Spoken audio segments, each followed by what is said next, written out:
సంగారెడ్డి జిల్లా పటాన్చెరు మండలం రుద్రారం శ్రీ విద్యా వినాయక గణేష్ గడ్డ ఆలయంలో లడ్డూను వేలంపాటలో రామచంద్రపురం పట్టణానికి చెందిన వ్యాపారి వరుణ్ గుప్తా 3,40,000 రూపాయలు కైవసం చేసుకున్నాడు. వరుణ్ గుప్తా మాట్లాడుతూ మొదటిసారిగా వినాయకుని లడ్డూను కొనుగోలు చేశాను, అంతా మంచి జరుగుతుందని ఆశాభావం వ్యక్తం చేశాడు.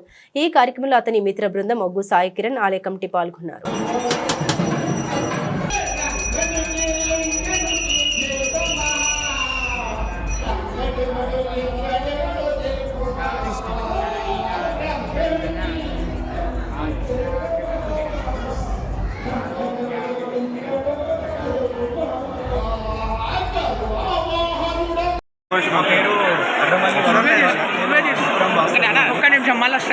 అర్రమల్లి వరుణ్ కుమార్, నేను ఆశ్రమం వాస్తవ్యుడు.